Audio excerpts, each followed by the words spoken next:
Everyone, welcome to the first mailbag of What We Missed in School. I'm Jeep Madison. This is my father, Dr. Madison.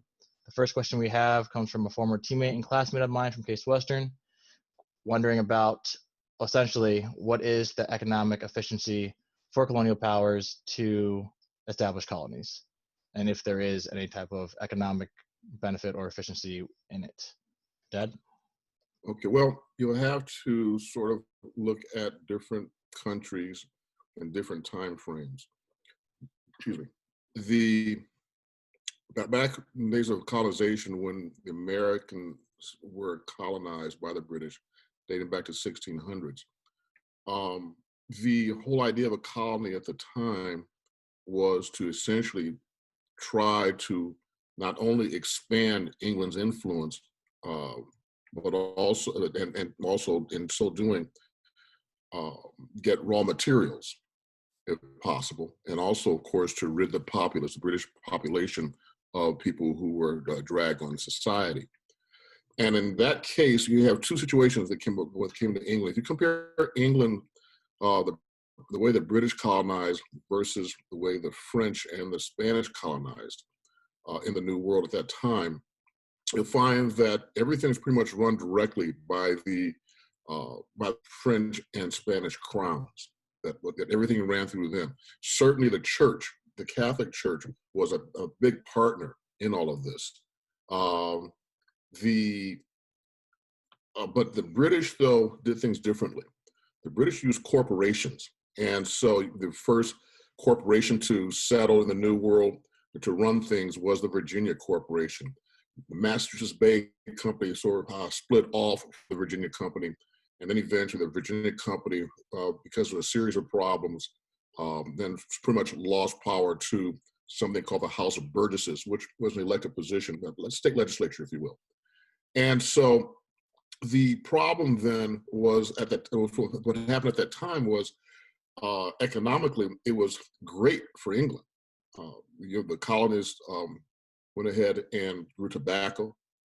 In any situation, the middleman is the one that gets rich, really. Give an example. Right around the time you were born, maybe a little bit before you were born, I was out in Seattle as a student at the University of Washington, and they had fish that men would go to Alaska to catch salmon. And so your mother and I saw these fishing boats that came in from Alaska, and they're selling us salmon right off the boat over in Seattle. If we had bought that salmon from a grocery store, then it would have cost 3 or 4 times the amount that we paid off the boat. And I remember one day I went there, we were getting a little low on salmon, maybe the refrigerator was maybe half full. I mean, we stuffed that refrigerator. And so the one day I went by myself, and I saw that there's one boat left. And I asked the guy on board if he had any salmon. He said about 15 pounds. And I asked him how much was it? And he asked me how much money I had in my wallet. I had about $4. So I bought 15 pounds of salmon for $4. The point again being that had I gone to a grocery store, it would have cost a lot more. The middleman makes the money. And as far as the British were concerned, you'll find that they were the middlemen. The people who were the investors of these corporations got rich, many of them did, because of the fact that the colonists were paying them back with the tobacco.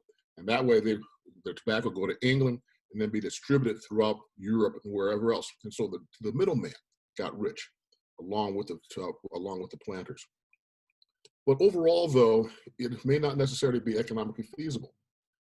Certainly when the United States grabbed the Philippines as a colony back in the year 1902, it did not take long for the Americans to realize that having a colony was too expensive. Certainly, they grabbed the Philippines largely because of the fact that the Chinese market was desired by seemingly everyone. China's being cut up by a variety of nations for colonies. The U.S. actually made plans to grab a Chinese colony at one point, but settled for the Philippines, which is not that far away from China, maybe 500 miles. So, but still though, with that distance, and not having a corporation run things for you.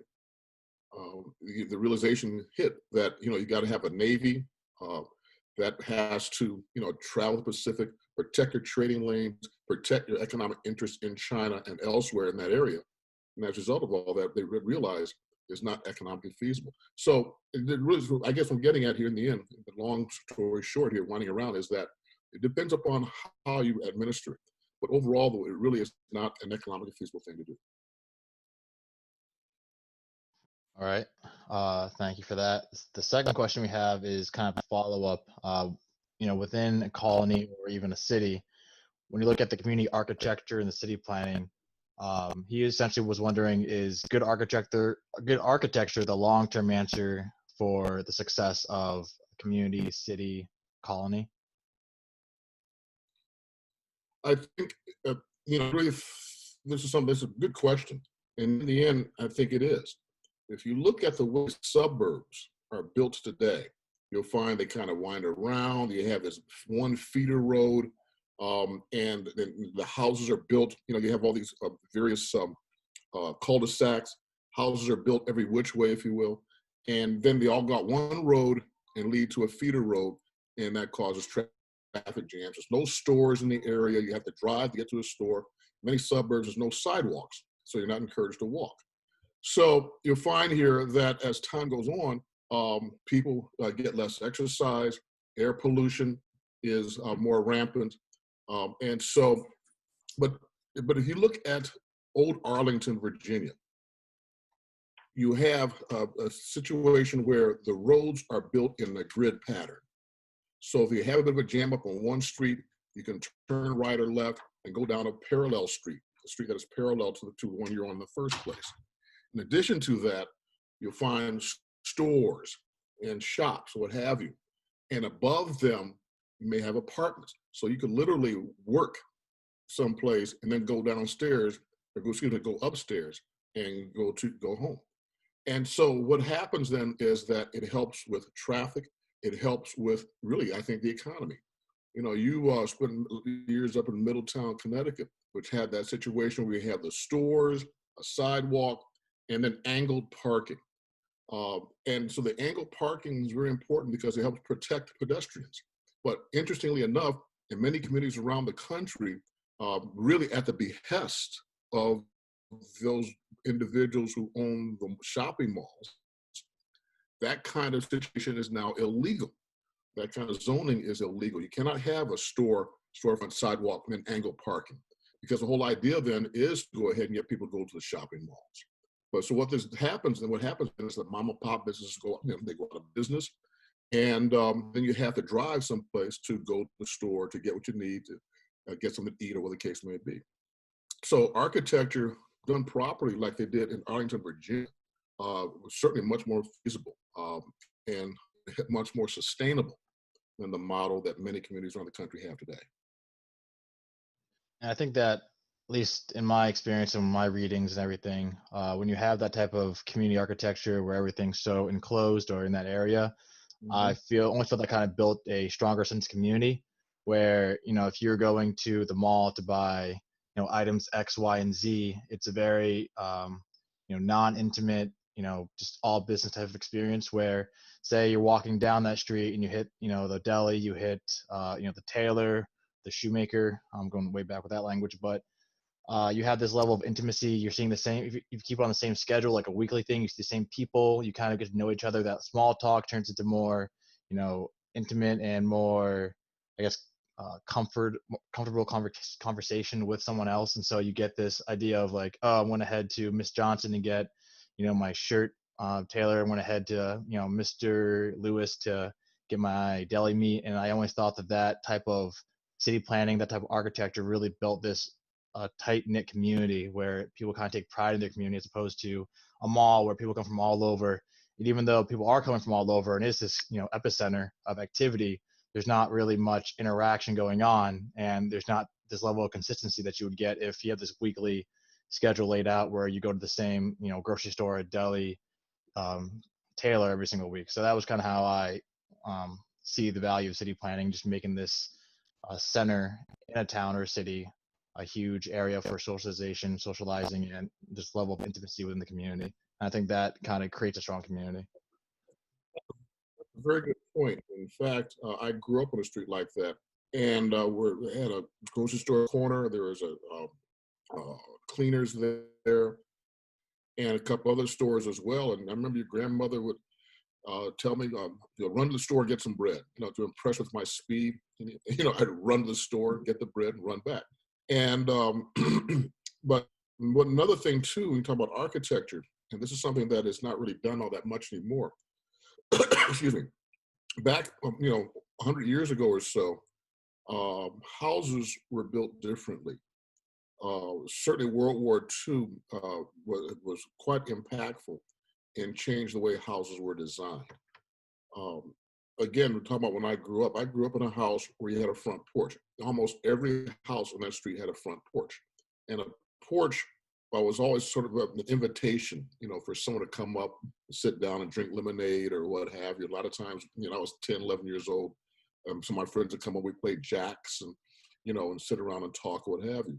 And after World War II, because of the boom when it came to marriage and the birth rate, these houses built in the same plans were being built. So if you go, in the Cleveland area, for example, Parma is a perfect example of this. In Connecticut, where we used to live in Middletown, Hamden, Connecticut, and just about every community across the country had these houses that all looked alike.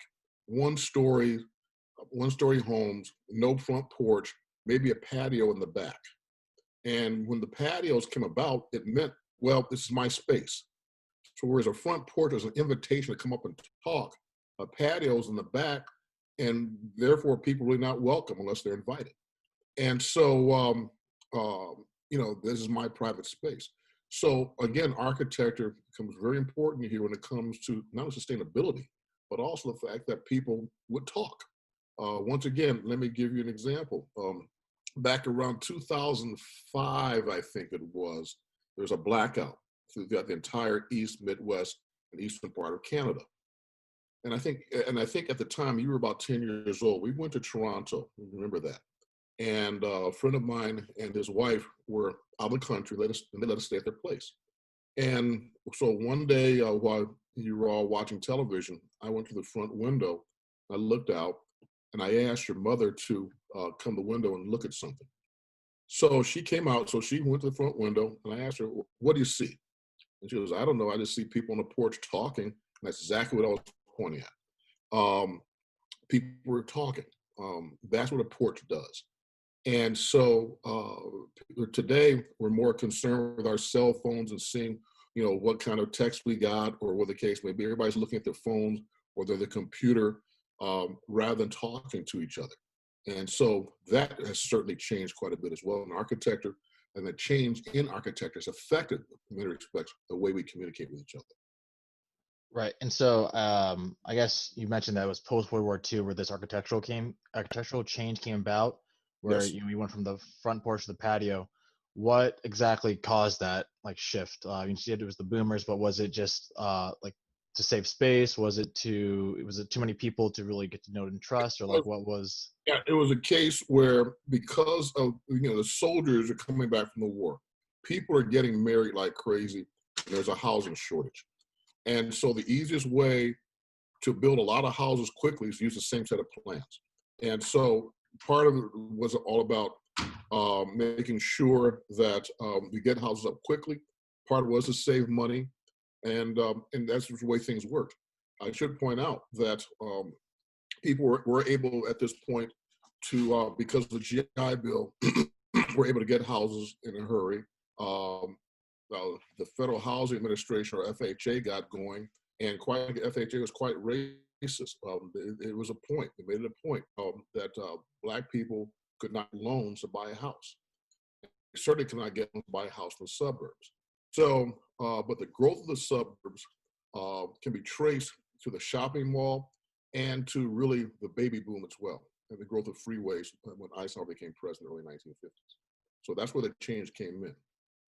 I think that obviously we'll touch on the RHA and those denial of housing loans and how they've kind of definitely been much more I guess, a huge cause of the, I guess, modern day segregation and just the communities and environments that we find people of color to inhabit more often, and that also inhibit the ability to pass on generational wealth. So we'll get into that in future episodes, but that's kind of interesting to, and even just to kind of foreshadow. The last question that we had was this idea of the weaponization of religion. I know that a lot of people can probably agree that on an individual level, religion is great for providing, guidelines and for providing a set of values in which one should live their life, and very, simple, straightforward, seemingly common sense. Treat others the way you want to be treated. All those type of great things. But as a whole, throughout history, we see religion often used to control a populace, to cause paradigm shifts. And as far as colonization goes, we see it at the forefront of colonization when it comes to essentially controlling a population, or like an isolated population. When I say that, I mean we see the weaponization of religion as a means to essentially wipe out a tribe which could have, or a group of people whose history is hundreds of thousands of years old, and you come in with this brand new religion, set of values, and these new icons and figures. You're essentially erasing their culture and their belief system, and that kind of creates this opening of this vacuum to mold a society into one that best welcomes the colonizers. And as far as the weaponization of religion, that's kind of how we see religion corrupted in a way, or used in a way that seems hypocritical to its base values.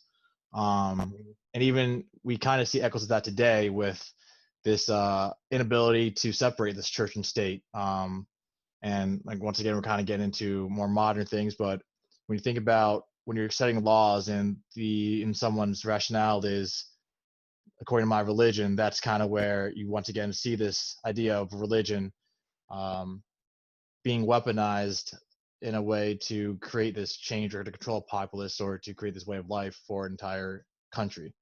And you could feel free to interject or add. Sure. Or It has been a weapon, something that Thomas Jefferson tried to root out and prevent from happening.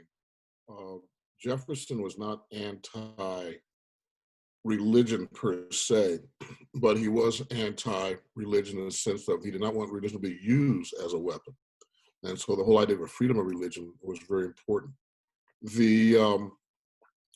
So therefore, there are certain circles that believe that Jefferson was not religious, didn't believe in God. He was not the most religious person in the world, but his point, though, was that he did not want people to be persecuted because of their religion. But when we talk about religion, you also have to look at culture and, really, frankly, prejudice. Last time we talked about baptizing slaves.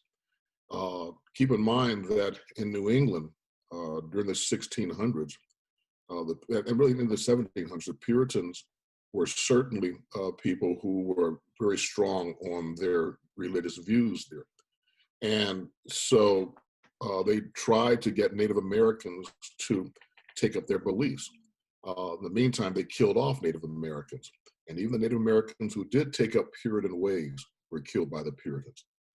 So therefore, religion could be weaponized, but also could be used as well in other ways. For example, during slavery, blacks were able to practice whatever religion, Christianity in their own way, without white interference. That was the one institution where there was no or very little white interference, and that was religion. And indeed, because of that, the Black church became, even through my youth and beyond, the Black church is probably the most powerful institution in the Black community. And the minister was probably the most influential person. There's no accident, for example, that Martin Luther King, a leader of the Civil Rights Movement, was a minister. And so so you find here that it was something that was weaponized. It was also something too, though, that could be used for a greater good, if you will. But you talk about weaponization. I think cultures are part of this as well, weaponizing culture. And religion is certainly a part of that. And I think of Native Americans. After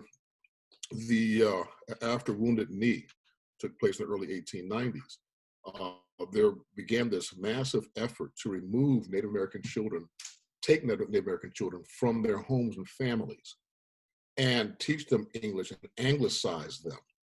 So, and therefore they would lose their culture, they would lose their religion, they'd lose, pretty much hopefully not remember anything about that because they've adopted the white man's religion, the white man's culture, what have you.